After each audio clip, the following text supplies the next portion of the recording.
এই দেশে একজন বিগিনার জবেও যেটুকু মাইনে পান সেটা আমাদের দেশের তুলনায় অনেক বেশি। আমরা মানুষেরা কেমন একটা অদ্ভুত প্রাণী, তাই না? যে কাজটা সে কোনোদিন করেওনি আর করার কথা কোনোদিন কল্পনাও করেনি, সেই কাজটাই পরিস্থিতির চাপে পড়ে এমনভাবে করে ফেলে যেন জীবনের বহু অভিজ্ঞতা ও প্রশিক্ষণ তার পেছনে আছে। ভাবতে পারেন, এই আমি কোনোদিন দেশে থাকতে এই কাঁচা মাছের আঁশ ছাড়াইনি পর্যন্ত। এমনকি এই রকম কাঁচা মাছ ছুলেও বারবার মিনিটে মিনিটে হ্যান্ড ওয়াশ দিয়ে হাত ধুতাম আর হাতের গন্ধ শুকে দেখতাম যে আষ্টে গন্ধ বেরোচ্ছে কিনা। অথচ এখন আমি কানাডায় বসে রীতিমতো মাছের আঁশ ছাড়ানো এক দক্ষ গৃহিণী। এখানে এসে বুঝেছি এখানে কেউ কারুর বাসনের বাটি ঘষে না, হেল্পিং হ্যান্ড বলে কিছুই নেই। আপনি নিজেই নিজের হেল্পিং হ্যান্ড। দেশে থাকলে মাছওয়ালা নিজেই মাছ কেটে দিত আর আমি শুধু ঝোল খাওয়ার প্ল্যান করতাম যে কিভাবে মাছটাকে আরো সুন্দরভাবে রান্না করা যায়। আর এখানে নিজেই মাছ বেছে আনি, নিজেই আঁশ ছাড়াই, নিজেই মাছ পরিষ্কার করে ধুয়ে নুন হলুদ মাখিয়ে তারপরে রান্না করি। মাঝে মাঝে তো মনে হয় আমি বুঝি এককালে রাজকন্যাই ছিলাম, আর এখন এই গৃহস্থালী কাজে যেন মার্শাল আর্ট শিখছি। হেল্পিং হ্যান্ড নেই ঠিকই, তবে নিজেই এখন এমন হ্যান্ড হয়ে গেছি যেটা সব পারে। পরিস্থিতির চাপে পড়ে যা শিখছি তাতে মাঝে মাঝে মনে হয় কানাডা আমায় গোপনে সার্ভাইভার অ্যাওয়ার্ডটা দিয়েই দেবে। ও আচ্ছা সরি, আজকে তো ভিডিওর প্রথমে ইন্ট্রোডাকশনটা দেওয়াই হয়নি। মাছ পরিষ্কার করার চাপে সবই ভুলে গেছি। তাহলে দাঁড়ান আগে একটু ইন্ট্রোডাকশনটা দিয়ে দিই। নমস্কার, সবাই কেমন আছেন? আশা করছি সবাই সুস্থ আছেন, ভালো আছেন। আমরাও ভালো আছি। আমার এই নতুন ভিডিওতে আপনাদের সবাইকে স্বাগতম। কালকে বিকালে গিয়েছিলাম এখানকার সেই বাংলাদেশি মল ইকবালে মাছ কিনতে। আমি তো আপনাদেরকে আগেই বলেছি এখানকার যে কানাডিয়ান মলগুলো আছে সেখানে আমাদের মতো বাঙালিদের মাছ পাওয়াই যায় না।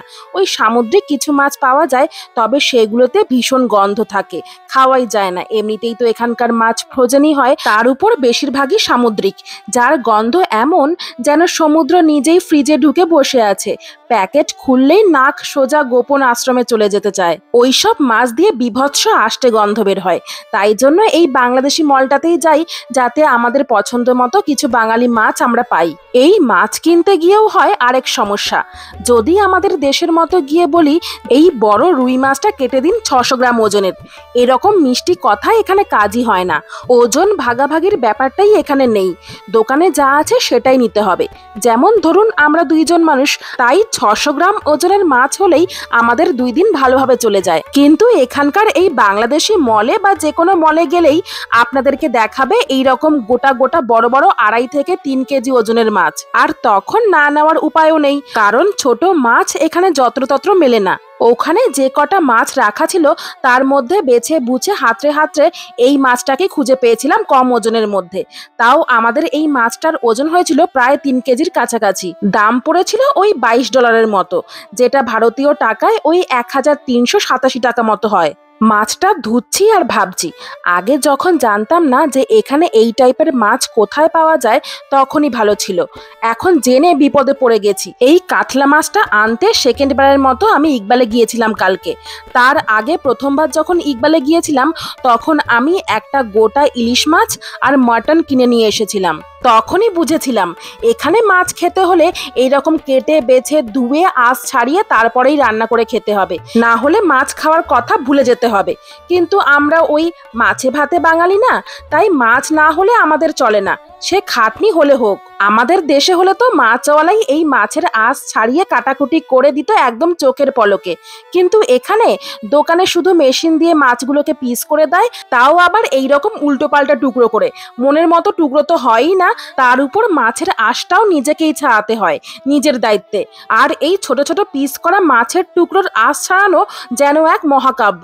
এক একটা টুকরো ধরে ধরে আঁশ ছাড়াও, তাও আবার ছিটকে চলে যায় কখনো রান্নাঘরের মেঝে, দেওয়ালে, এমনকি গালে পর্যন্ত।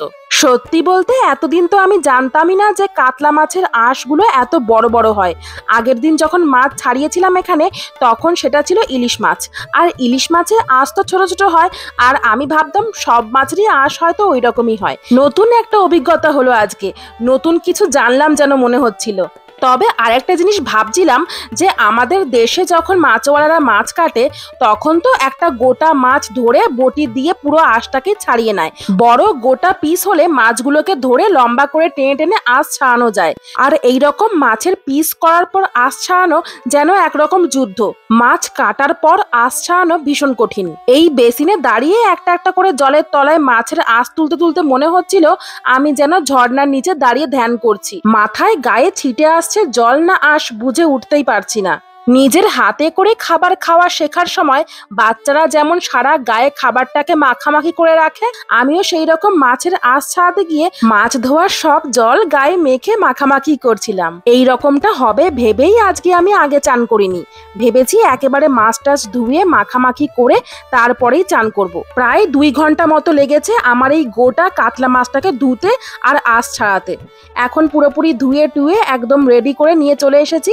আর এখন মাছের সব পিসগুলোকে আলাদা আলাদা করে রাখছি যাতে মাছগুলোর গায়ে হলুদ আর লেবু মাখাতে সুবিধা হয়। ওইদিকে মাথাটা আমি আলাদা করে রাখলাম, আর তারপরে এখানে বড় বড় যে গোটা গোটা পিসগুলো আছে সেইগুলোকে আলাদা করে রাখছি থালায়। এতগুলো মাছ তো আর আমরা দুইজনে একবারে খেয়ে ফেলতে পারবো না। অন্তত পক্ষে এই পুরো গোটা মাছটা শেষ করতে 15 থেকে 20 দিন তো লাগবেই লাগবে। তার উপর আবার রোজ রোজ এই একই মাছ খেতে ভালোও লাগবে না। সব দিক থেকেই প্রবলেম। এই সব দিক থেকে আমাদের দেশই ভালো। যখন যেটা খেতে ইচ্ছা করছে হাতের সামনেই দোকানে পাওয়া যায়, আর সেটা অল্প অল্প করেও কেনা যায়, আর মনের মতো ইচ্ছা মতো এক একদিন এক এক রকম খাওয়া যায়। ব্যাস, মাছগুলোকে আমার আলাদা করা হয়ে গেছে। এখন হচ্ছে একটুকুনি হলুদ আর লেবু মাখিয়ে রেখে দেবো। যেহেতু সব মাছগুলো আমি এখনই খাবো না, রেখে রেখে খাবো, সেই জন্য এইসব মাছে আমি এখন থেকে নুন মিশিয়ে রাখবো না। ওই খাওয়ার আগে যে কটা মাছ খাবো সেই কটা মাছে নুন মাখিয়ে তারপরে সেই মাছটা রান্না করব। এখন শুধু সব কটা মাছে এই হলুদ আর লেবু মাখিয়ে রেখে দেব। জানেন তো, এখানে আসার পর এই একটা জিনিস আমি খুব ভালোভাবে বুঝতে পেরেছি। খাওয়া দাওয়ার দিক থেকে বললে কানাডা খুব একটা সুবিধার জায়গা নয়, বিশেষ করে যদি আপনি বাঙালি হন। মশলাদার ঝাল তরকারি, ফুটফুটে ভাত আর এক টুকরো গরম ইলিশ, সবই যেন এখানে রূপকথারই গল্প। এখানে বেশিরভাগ খাবারই তো হয় সেই ম্যারমারা টাইপের, আর নিজে বানাতে গেলেও দাম, সময় আর পরিশ্রম তিনটেই চড়া। সব কিছুই যেন এখানে ডু ইট ইয়োরসেলফ সংস্কৃতির ওপর দাঁড়িয়ে, না হলে পকেট ফাঁকা হয়ে যেতে বেশি সময় লাগে না। তবুও মানুষ এখানে পড়ে আছে কেন? এই কথাটা তো অবশ্যই সত্যি যে যতই এখানে খাবার নিয়ে হা হুতাশ থাকুক না কেন, মাসের শেষে স্যালারির দিক থেকে কানাডা একেবারে সোনার দেশ। এই দেশে একজন বিগিনার জবেও যেটুকু মাইনে পান সেটা আমাদের দেশের তুলনায় অনেক বেশি। এখানে যারা নতুন চাকরিতে জয়েন করেন তারাও নিজেদের খরচ সামলে কিছুটা হলেও সেভিংস করতে পারেন। এই আর্থিক নিশ্চয়তাই অনেককে প্রেরণা দেয় এখানে থাকতে। খাওয়ার কষ্ট, ঠান্ডার জ্বালা, পরিবারের থেকে দূরত্ব সবকিছুকে ছাপিয়ে যখন নিজের পরিশ্রমের দাম হাতে আসে এখানে, তখন মনে হয় সবই বুঝি সার্থক। তাই বলতে গেলে পেটের সুখ কম হলেও পকেটের সুখই মানুষকে এখানে টিকিয়ে রাখে। আর কষ্টের মধ্যে থেকেও যখন কেউ নিজের পরিশ্রমের দাম পায় তখন তাই হয়ে ওঠে আসল তৃপ্তি। এই কারণেই তো এত প্রতিকূলতার মাঝেও আমরা এখানেই টিকে থাকি, হয়তো একটু কঠিনভাবে কিন্তু মাথা উঁচু করে। আর দেখুন, আপনাদের সঙ্গে গল্প করতে করতে আমার মাছগুলোতে হলুদ আর লেবু মাখানো হয়েও গেছে। এখন একটা ফাঁকা কন্টেনার দেখে আমি মাছগুলোকে তুলে রাখছি, ফ্রিজে রাখবো, ডিপ ফ্রিজে। আর একটুকুনি এয়ারটাইট করে রাখতে হবে যাতে বাতাসটা ভেতরে ঢুকতে না পারে। একবার ঢুকে গেলে মাছগুলো আবার নষ্ট হয়ে যেতে পারে কিনা। আর এইদিকে এই দুটো মাছকে আলাদা করে রাখলাম আজকে ভাজা খাওয়ার জন্য। এমনিতেও এই বক্সগুলো এয়ারটাইটই। এই বক্সগুলোতে দই এনেছিলাম এই বক্সগুলো করে, আর সেইগুলোই এখন কাজে লেগে গেছে। সবই আমি রেখে দিই, কোনটা কখন কাজে লাগে কি জানি, সেই জন্যই এগুলো রেখে দেওয়া। আর এখন এটাই কাজে লেগে গেল। ওপর দিয়ে একটা প্লাস্টিকও আটকে দিলাম যাতে কোনোভাবেই বাইরের হাওয়া ভেতরে পাস করতে না পারে। আগের দইয়ের কন্টেনারটায় শুধুই মাছের পিস ছিল, আর এই দইয়ের কন্টেনারটায় শুধুই মাথার পিসগুলো রাখছি।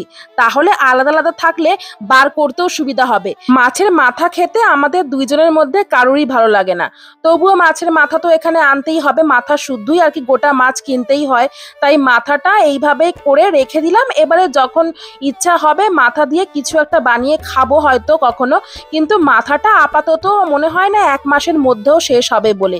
দেশে থাকলে তো যখনই মাছ আনা হতো আমাদের বাড়িতে মাথা ছাড়াই আনা হতো, কারণ মাথাটা খেলেই না মাথার মধ্যে কেমন একটা আষ্টে গন্ধ লাগে। লেবু দিয়ে মাখিয়ে রাখি তবুও যেন মাথার আষ্টে গন্ধটা কিছুতেই যায় না। আচ্ছা, এই মাথা দিয়ে কি রান্না করা যেতে পারে বলুন তো? আপনাদের থেকে একটা আইডিয়া চাইছি, তাহলে আমি সেটাই বানাবো। কারণ শুধু শুধু মাছের মাথা ভেজে ঝোল খেতে একদমই ভালো লাগবে না। যদি নতুন কিছু আইটেম হয় তাহলে হয়তো একটু হলেও খাওয়ার ইচ্ছেটা জাগবে। এখন আপাতত ডিপ ফ্রিজটা খুলে মাছের কন্টেনারগুলো ঢুকিয়ে রাখছি। আজকের মতো এই মাছের যুদ্ধ শেষ হলো। আবার পরের বার যখন মাছ আনবো এই একই যুদ্ধ আবার শুরু হবে। মাছের আঁশ-টাশ ছাড়িয়ে মাছ ধুয়ে চারিদিকটা যেন একেবারে লন্ডভন্ড হয়ে গেছে রান্নাঘরে। পুরো ঘর এখন ফিনাইল দিয়ে মুছতে হবে, তার সঙ্গে আবার ধুতেও হবে বাসনপত্র। অনেক কাজ। রান্নাঘর থেকে এত পরিমাণে আষ্টে গন্ধ বের হচ্ছে, মনে হচ্ছে যেন এটাই মাছের বাজার। আজকে এই 1-2 ঘন্টা ধরে সাধারণ মাছ পরিষ্কারের অভিজ্ঞতা থেকে আমি শিখলাম মানুষ অভ্যাসের দাস। মানুষ আসলে পরিস্থিতির দাস। নতুন দেশ, নতুন পরিবেশ নিজেকে মানিয়ে নেওয়ার জন্য যে মানসিক প্রস্তুতি দরকার, সেটা শুধু মানসিকই নয়, বাস্তবিকও হতে হয়। যাই হোক, আমি এখন এইসব পরিষ্কার করতে থাকি। আর আজকের মতো ব্লগটা এখানেই শেষ করি। নেক্সট দিন আবার একটি ব্লগ নিয়ে আপনাদের সামনে হাজির করব। সবাই ভালো থাকবেন, সুস্থ থাকবেন। টাটা।